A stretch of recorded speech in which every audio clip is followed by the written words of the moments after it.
नमस्कार, TV9 मराठीमध्ये आपल्या सगळ्यांचं स्वागत। मी निखिला। महत्त्वाची बातमी, उद्धव ठाकरे यांनी लाडकी बहीण योजनेवरून शिंदे, फडणवीस आणि अजित पवार यांच्यावर टीकास्त्र डागलं। दरम्यान ठाकरेंच्या टीकेनंतर एकनाथ शिंदेंनी जोरदार पलटवार केला आहे। भाऊ तर ठीक आहे हो, पण एक भाऊ आला तर ठीक ना, तीन भाऊ येत आहेत। एका बाजूला देवा भाऊ, एका बाजूला दाढी भाऊ, तिसऱ्या बाजूला जॅकेट भाऊ। मग कोण, दाढी भाऊ तुमचा, जॅकेट भाऊ तुमचा का देवा भाऊ तुमचा? हे भाऊ बिऊ काय नाही, मी म्हटलं ना, जाऊ तिथे खाऊवाले भाऊ आहेत। माझ्या लाडक्या बहिणींच्या योजनेमध्ये ज्याने ज्याने खोडा घातलाय त्याला बाजूलाच कोल्हापूर आहे, कोल्हापुरी जोडा।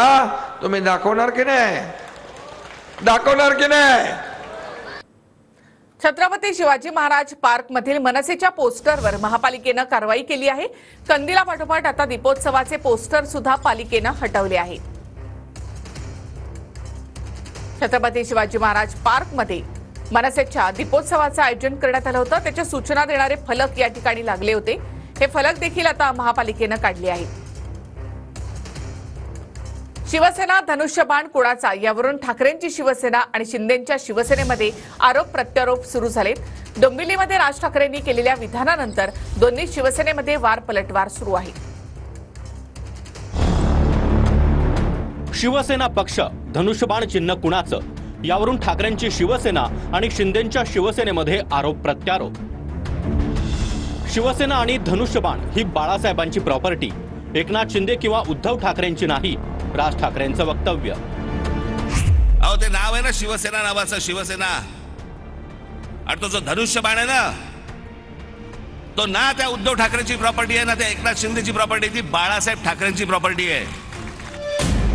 शिवसेना पक्ष आणि धनुष्यबाण हा बाळासाहेबांचा हे खरं, मात्र ज्यांनी शिवसेना धनुष्यबाण गहाण ठेवला त्यांच्याकडून आम्ही तो सोडवला। एकनाथ शिंदेंची उद्धव ठाकरेंवर टीका। हे बाळासाहेबांचं धनुष्यबाण, बाळासाहेबांची शिवसेना खरं आहे। ही बाळासाहेबांची शिवसेना, बाळासाहेबांचं धनुष्यबाण, पण ज्याने गहाण टाकलं होतं ते आम्ही सोडवलं। शिवसेना बाळासाहेबांची प्रॉपर्टी हे सांगण्याची गरज नाही। शिवसेना चोरायला मोदी आणि शहांनीच शिंदेंना मदत केली, संजय राऊतांची टीका। जनता, शिवसेना, शिवसैनिक, धनुष्यबाण ती एकनाथ शिंदेच्या घशात घालणारे मोदी शहा कोण हाच तर आमचा सवाल। आणि त्याच मोदी शहाची तळी आज आमचे राज ठाकरे उचलत आहेत। दरम्यान पक्ष आणि चिन्हाचा मी दिलेला निर्णय हा कायद्याच्या चौकटीत दिला, राहुल नार्वेकरांची प्रतिक्रिया। नाही बघा, मी दिलेला जो निर्णय आहे तो अत्यंत शाश्वत निर्णय आहे, कायद्याशी संबंधित असलेला निर्णय आहे, कायद्याच्या चौकटीत असणारा निर्णय आहे। तर गहाण ठेवलेला धनुष्यबाण आम्ही सोडवला असं एकनाथ शिंदे यांनी म्हटलेलं आहे।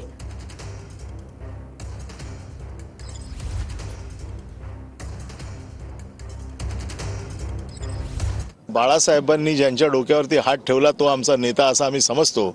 आणि बाळासाहेबांनी दसऱ्याच्या सभेत आम्हाला सगळ्यांना सांगितलेलं आहे की उद्धवला आणखी आदित्यला सांभाळा। जेव्हा एखादा ज्येष्ठ नेता ज्या वेळेला आपलं जेव्हा धुरा दुसऱ्याकडे सोपवतो तेव्हा ती प्रॉपर्टी सकट सोपवतो। आणि बाळासाहेबांचं व्हील मीच एक्झिक्यूट केलेलं असल्यामुळे मला बाळासाहेबांनी काय काय लिहिलेलं आहे आणि कोणाला अधिकार दिलेत हे सगळ्यात जास्त मलाच माहिती आहे। कोल्हापूर उत्तरसाठी सतेज पाटलांनी आज तातडीची बैठक घेतली। गादीचा सन्मान यापुढे सुद्धा ठेवणार असं सतेज पाटलांनी म्हटलं आहे। कोल्हापूर उत्तर मतदारसंघाबाबत रात्रीपर्यंत पुढील दिशा ठरवणार असं सतेज पाटील यांनी म्हटलंय। काँग्रेसच्या अधिकृत उमेदवार मधुरिमा राजेंनी अर्ज मागे घेतल्यानंतर सतेज पाटलांनी आज तातडीची बैठक घेतली। सतेज पाटलांची अजिंक्य तारा कार्यालयात इंडिया आघाडीतील पक्षांसोबत चर्चा झाली। सर्वांशी चर्चा करून पुढील दिशा ठरवणार, रात्रीपर्यंत भूमिका स्पष्ट करणार असल्याची माहिती सतेज पाटील यांनी दिली आहे। मला वाटते आता पुढची दिशा मी शिवसेना असेल, राष्ट्रवादी असेल किंवा महाविकास इंडिया आघाडीचे ह्या सगळ्यांना विश्वासात घेऊन आज रात्रीपर्यंत आमची भूमिका उत्तरमधील स्पष्ट होईल। कालच्या घटनेवर बोलून नवीन वाद निर्माण करणार नाही, गादीचा सन्मान पुढेही ठेवणार असं देखील सतेज पाटील म्हणाले। झाले, घटना घडलेली आता त्याच्यावर बोलून आणि नवीन वाद निर्माण मी करणार नाही। 23 तारखेनंतर जनता महायुतीला गायब करणार असं उत्तर सतेज पाटलांनी देवेंद्र फडणवीसांच्या टीकेला दिलंय। या ठिकाणी उत्तर कोल्हापूरमधनं काँग्रेस मात्र गायब झालेली आहे. महाराष्ट्रातली जनता महायुतीला गायब करेल 20 तारखेला मतदान झाल्यावर त्यांना लक्षात येते. मधुरिमा राजेंनी माघार घेतल्यानंतर कार्यकर्त्यांसमोर सतेज पाटलांना अश्रू अनावर झाले होते. दम नव्हता तर उभं राहायचं नव्हतं. मधुरिमा राजेंच्या माघारीनंतर सतेज पाटील आक्रमक बनले होते. दम नव्हता तर उभा राहायचं नव्हतं ना मग. कोल्हापूर उत्तरसाठी मी भांडलो, आम्ही 7 वेळा तिथं जिंकलो, पण काँग्रेसने जागा दिली नाही असं संजय राऊतांनी म्हटलंय. मी स्वतः त्या जागेसाठी बैठकीमध्ये 7 दिवस भांडलेलो आहे. कोल्हापूर उत्तर ही जागा शिवसेनेनं 7 वेळा जिंकली. कोल्हापूर उत्तर मधून मधुरिमा राजेंनी माघार घेतल्यानंतर शाहू महाराजांनी स्पष्टीकरण दिलेलं आहे, ते आपण पाहूया.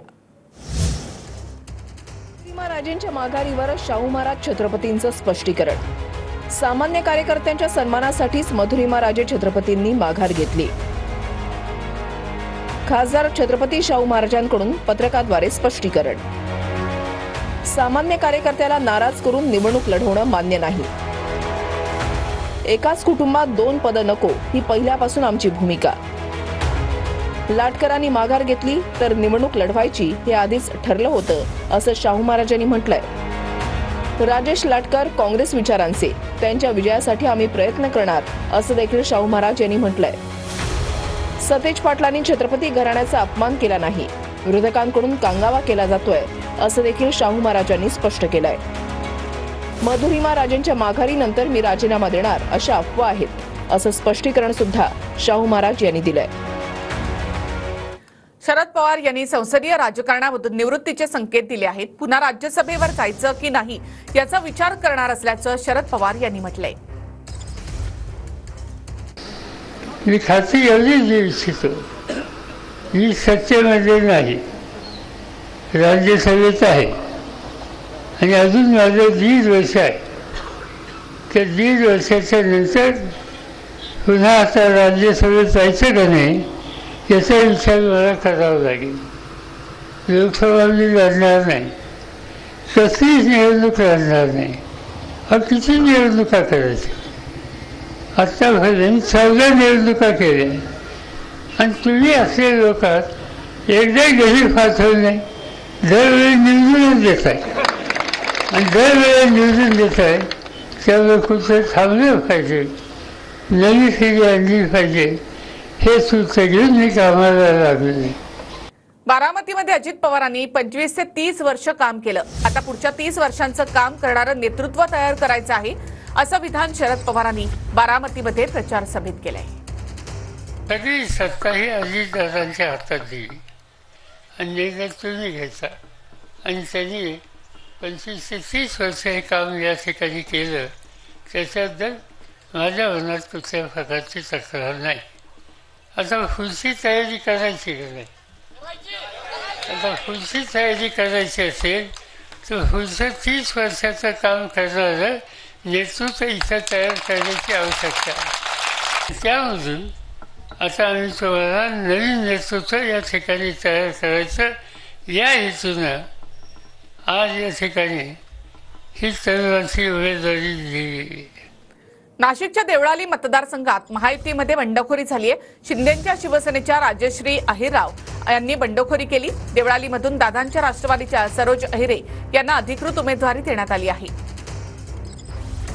नाशिकच्या देवळाली मतदारसंघात महायुतीमध्ये शिंदेंच्या शिवसेनेकडून बंडखोरी. नाशिकच्या देवळालीत अजितदादांच्या राष्ट्रवादीच्या सरोज अहिरेंना अधिकृत उमेदवारी देण्यात आली आहे. मात्र ऐनवेळी शिंदेंच्या शिवसेनेकडून राजश्री अहिरराव यांना हेलिकॉप्टरनं एबी फॉर्म पाठवण्यात आले होते. माघार घेण्यास सांगितल्यावर शिंदे गटाच्या उमेदवार राजश्री अहिरराव नॉट रिचेबल झाल्या होत्या. नॉट रिचेबल नव्हते. मी वडीला गेले होते की 2-4 दिवस माझे देवदर्शन चालू आहे.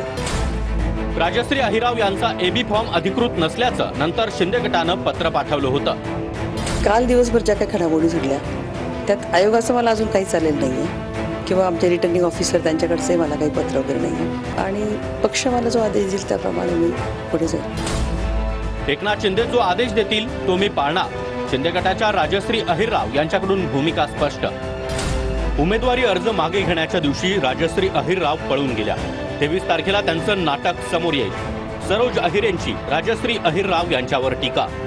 पळून गेल्या आणि पळून गेल्यानंतर नॉट रिचेबल होणं काय, नंतर काय त्यांनी जे काही केलेलं आहे आणि कोणाच्या साथीने केलेलं आहे हे संपूर्ण जनतेला माहीत आहे. तर हे सगळं त्यांचं जे नाटक आहे हे 23 तारखेला उघड होईल. मायबाप जनतेनं माझ्यावर प्रेम केलं, काही नसताना मला पदरात घेतलं. प्रचार करताना सरोज अहिरे भावूक झाल्या. या मायबाप जनतेने माझ्याजवळ काही नव्हतं त्यावेळेस मला पदरात घेतलं आणि म्हणजे तो विषय काढला तर मी भावनिक होते, परंतु मनापासून ऋणी आहे. या मायबाप जनतेची मनापासून ऋणी आहे. हिना गावित यांनी सुद्धा भाजपला सोडचिठ्ठी देत सर्व पदांचा राजीनामा दिलाय. त्यांनी अक्कलकुवामधून बंडखोरी केली आहे, तर भाजपच्याच किरण दगडे यांनी सुद्धा आपल्या सर्व पदांचा राजीनामा दिलाय.